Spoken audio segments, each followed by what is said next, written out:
Hey guys, it's Nosh here. Today we're going to be talking about persistence in real estate. So without any further ado, let's get started. When it comes to real estate, mistakes are inevitable. It's likely you're going to make mistakes, and it's likely it's going to cost you. It's costed me tens of thousands of dollars. All the other real estate investors I know have made plenty of mistakes as well, and it's costed them a small fortune. But I'm also here to tell you that it's okay to make these kind of mistakes, as long as we learn from them. Unfortunately, it's the price we pay for doing business. You can't let your emotions get the best of you and get you all down and depressed over it. It's not worth it in the long run. Sure, take a moment to let it out of your system. If you gotta bury your head in a pillow and scream at the top of your lungs, or if you need a vent and take a walk and do something productive, hit the gym, let it out of your system. I totally get it. But then stop. Take a moment, breathe, analyze what went wrong. Consider the decisions that you made. Consider why things didn't work out. Were they in your control or were they not in your control? And use it as a learning lesson. Now I know it's a lot easier said than done, but trust me on this. This is what I do whenever I discover a mistake that I possibly made with real estate investing that potentially costed me several $1,000s. And it helps me to be better prepared so that I don't make similar kind of mistakes in the future. But now it's not all bad. Talk to your accountant. There are ways to write off these mistakes as tax-deductible expenses.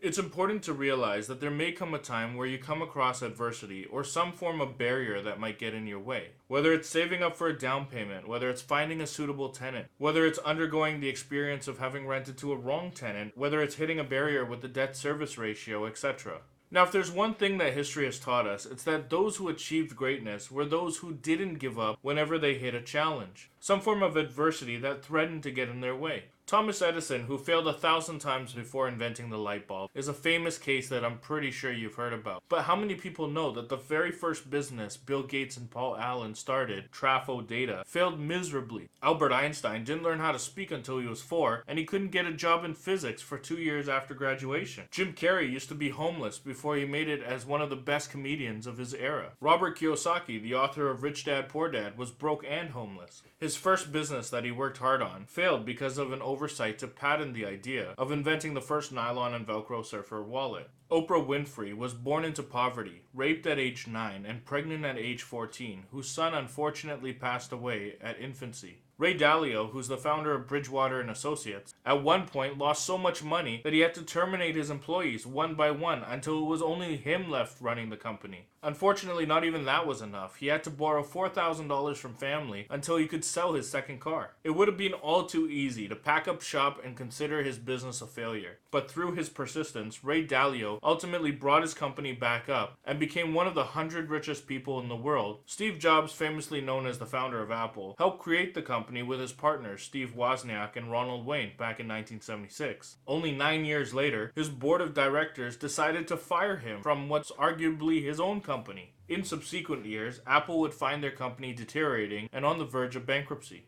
They desperately needed a product that would come in and revive the company. In the years following his dismissal, instead of becoming bitter, Steve Jobs created his own company, NEXT, which he ultimately sold to Apple for $429 million, before taking his rightful position as the company's CEO. I speak of the aforementioned not to expose the known hardships that they went through, but to emphasize that it's often just over the horizon of our biggest challenges in life lie our biggest successes in life. It's not just true for some of us, but it's true for all of us. Perhaps you're about to finish school and are considering real estate. You're a bit scared and nervous, but you know that there's wealth to be made in real estate. Perhaps you're struggling at the moment. Perhaps you're a single mother struggling to put food on the table. Perhaps you're overstressed and feeling underpaid and undervalued at your company. Don't dread facing challenges, welcome them. See the challenges in your path as a necessary evil that once you overcome them, you will be rewarded with riches. And here's a lesson that took me some time to discover, which is not all riches are diamonds and gold. J.R.R. Tolkien wrote, "All that is gold does not glitter," and it's very true. Wealth can come in many shapes and forms, such as knowledge, power, money, experience, networking, and even failure. It's up to us to use it as our advantage and not succumb to it. The hard truth is that you don't want to purchase real estate if you're facing financial hardship. If you're living paycheck to paycheck, now is probably not the best time to invest in real estate. If you're thinking, you know what, gee, I'm always broke, I wish I had a property or two that would put some money in my pocket, then I encourage you to think again. Unfortunately, I find the times when a lot of people come up to me and are inquiring about real estate or looking to buy rental properties also happens to be the time when they're perhaps going through financial hardship, which is the worst time to get into real estate investing. So why is that? Well, aside from the obvious that you're going to need X amount of dollars to put as a down payment on the property, you're also going to have to come up with money and come up with money fast in order to cover any unforeseen expenses like legal fees and closing costs and anything that you might need to do to get the place rented or get it up and running. These things are not necessarily easy to come by if you're already struggling. Perhaps a better alternative is to pay off a lot of that debt. I'm not saying that I'm without debt, and I'm not saying real estate investors are without debt. In fact, that's how we build our wealth. We build our wealth through accumulating debt. The difference is the kind of debt. My debt, I take and I buy assets with it, such as a mortgage to buy a rental property. Other people may take on debt, such as a credit card loan, and buy a wallet, shoes, a handbag, a purse, or take an expensive vacation and come back and then try to pay it off. Work on disciplining yourself to save up for your down payment so that in the next 1, 2, 3, or 4 years' time, you can have enough money to reward yourself and purchase your first income-producing rental property that you know may provide you with a secondary source of income for the rest of your life.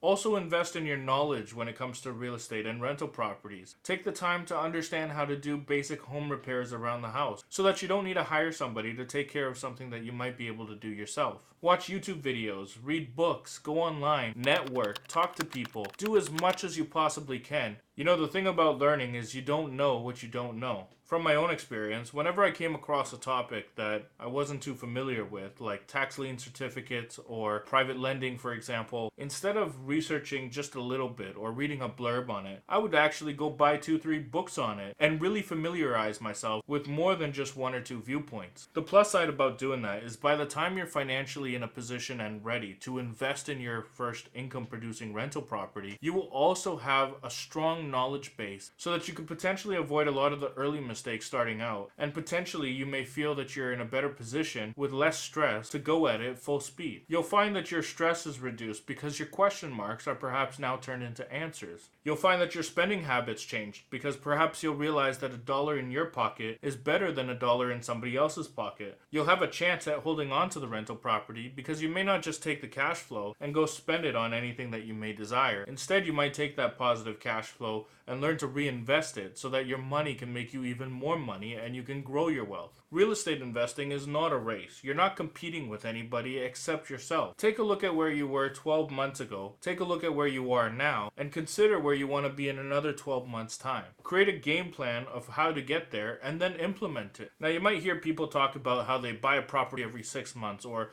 they buy a property every month. Now, understand that there's a difference when investing in the States and there's a difference when investing in Canada. And same thing goes with any other side of the world. Some properties are cheaper to buy in certain places than others. Take a typical single-family home, for example, in the United States. In most areas, it's cheaper than buying a single-family home in Canada. In the United States as well, they have dozens and dozens of banks competing for your business. Whereas in Canada, for the most part, we're limited by the top 6 banks if you're looking for an A lender. Or perhaps they're not alone in their acquisition and they have outside funding assisting them. There's a lot of other external factors and variables at play. So without diving deeper and actually understanding where their source of funding or financing may come from, it's easy to feel a bit disappointed or perhaps even envious of others in those kind of situations. The good news is that after obtaining your first rental property, the second one becomes easier and the third even easier, and so on and so forth. You'll start to realize this as soon as positive cash flow starts rolling in and you realize you can save up that money now and apply it to a down payment on a second home. Whereas with the first house, you had to work for the money for the down payment. With the second house, the house is working for you. Now, full disclosure, I never actually believed in the merit of this claim up until I started building my own portfolio. Now it's become clearer than ever. Now, assuming you're purchasing your first property, that property can have a rental component to it, i.e. a basement suite or a side-by-side duplex. And with a rental component to it, the banks will allow you to use the market rent for such suite to further help you qualify for that property. Now, some ways to assist you in your real estate investing pursuit is to go where real estate investors are likely to be. Most cities have real estate investor meetings or similar places where like-minded individuals can go to gain new insight and perspectives. Don't be wary. You'll often find at these meetings that there are some people who have absolutely no experience in real estate, and there are some people there that have skin in the game. Network. Build a relationship with those that are there, specifically those that you see there consistently. Share your thoughts and ideas and seek counsel from the professionals who attend. Now, you might come across some people whose skills and expertise you may not need necessarily right then and there, but you never know if they may become a key component in your success down the road. Thank you guys for taking the time to watch my video. I hope you liked it and I hope you learned something. If you did, hit the like and subscribe button down below. It helps me to grow my channel and continue putting out great content for you guys. Leave me a comment in the comment section below. I'd love to hear from you.